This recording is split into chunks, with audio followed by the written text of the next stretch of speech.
Lithuania Kristupas Jančiauskas.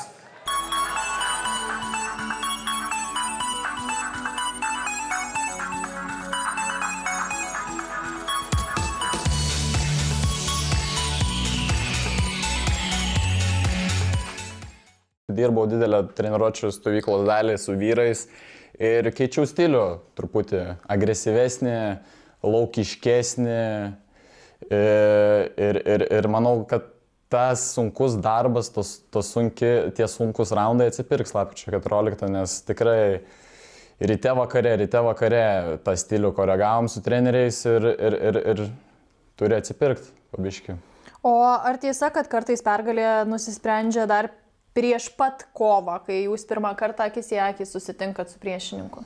Nežinau, aš tai ten įžiūrėt kažkokių baimių neįžiūriu, aš žiūriu labiau gal kitiem kovotojim, kai pamato prieš ringą rožinius šortus, visą tą šou elementus, gal jam kažkiek ne tai, kad įsibaisėja, bet tai pasimeta momente ir žinom, kad ten ringė tu tas 9 minutės pusantro mėnesio darbo bandai sudėti ir kartais, kai pamato to šou elementus iš kitos pusės, pasimeta ir neišnaudoja savo progos. Apgaulingasis Jančiauskas. Nu, kažkas tokio. Ar kada nors esi savo pro karjeroje ir amateur karjeroje esi kovojęs su žmogum, kurio tu tiesiog nelabai mėgsti ir norėjai su juo sukovoti? Gal tų tokių, kad nemėgimo faktorių nelabai ir buvo, bet ką aš galiu tikrai įžiebti, kad tokias buvo mėgėjas, ypač labai, kaip čia angliškai žodžiai, angliškai išsireiškus, tai būtų rivals, tokie, kur tu su vienu kovotoju iš to pačio klubo 3 ar 4 kartus kovoji ir visą laiką tos kovos būna vos nelygios, apylygės. Tai vieną kartą tu pralaimi, kitą kartą tu laimi ir tada toks, intrigos įsispręsdavo tokios įdomios. Net ir kai kurios iš jų svatuose būdavo, tai gan fainai. O yra kažkoks kovotojas, kurį tu turi galvoje, su kuriuo dabar tu norėtum iš tikrųjų susitikti? Šiuo momentu nežinau, bet aš žinau, kad metų bėgyje pradės medžioklių sezoną, pabiški žymesnės pavardės rašysim į sąrašą ir manau, kad reikia parodyti, kas yra tas tsunamis. Papasako, kas ten per bifas su kažkokiu vienu žmogum, kovotoju, kas ten dėl to svorio, nes mačiau kažkokius komentarus. Žinot, po pirmos kovos gal susilaukiu kažkiek dėmesio ir atsiranda čia tokie kaip... Aš net nebūdamas superstaru galiu pasakyti, kad jie mane seka, jie mane čeisna, jie manęs nori ir tai rodo, kad aš sutraukiu žiūrovų dėmesį, ko jie iš savo pusės to negali pasakyti. Tai jisai sveria, aš net nevaikštų tiek, kiek jis kovoja, jisai vengia kovų savo svoryje, nes sutraukia žiūrovų. Koks tikslas iš to? Tai kas ten per pavardė? Kas per pavardė? Aha.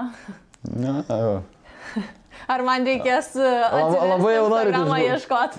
Labai norit išgirsti, nežinau, Baranauskas, man atrodo, šiaip gera pavardė, bet sakau, yra pakankamai kovotojų jo svorio grupiai ir jis, tarp kitko, kitoj pusėje, jeigu aš tai ką nežinau, ką jisai čia čeisina šitoj, jisai padarė darbą, nuvarė ten, sukovojo, pralaimėjo ir dabar nori čia. Aš manau, kad jam reikia užsitarnauti, kad čia kovoti. Klauto? Ką žinau, kiek klauto. Jam reikia, aš manau, tu negali mėtytis vienoj pusėje, kitoj pusėje, čia vieną kovą, kitą kovą. Aš manau, kad tu turi įdirbį įdėti ir lojalus ištikti. Tai va čia 2 faktoriai, kuriuos aš noriu paminėti, kad ne ta kategorija ir ne ta pusė. O kiek tu esi apskritai turėjęs amateur kovų savo iki dabar? Šiaip fun fact, dabar šis sezonas 10 mano yra jau koviniam sporte, tai jau fainiai viskas, gražu jau. Šiaip nežinau, nuo vaikystės kovoju kudo čempionatuose, nuo gal kokios 14 kickboksą pradėjau kovoti. Labai universaliai kovojau paauglystėje, vaikystėje. Jeigu taip skaičiuojant, tai sakyčiau, mėgėjiškų kovų gal 50-60 kažkur turiu, dabar jau 2 profesionales, 3 laukiu ir po biškį keliam tą kalibrą į kitą lygį. Ir nematau, kodėl aš po kelių metų nebūsiu veidas tiek šitos organizacijos, tiek pačioj Lietuvoje.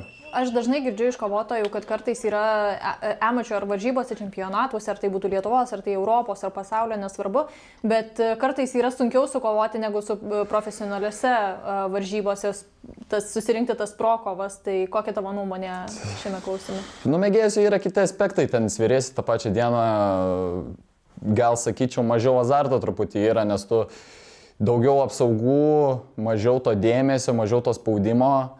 Aš asmeniškai mėgstu, kaip ir, nežinau, jau kelintą kartą kartuoju, mėgstu užsimest, mėgstu tas šviesas, mėgstu viską, kas yra su promoutinimu.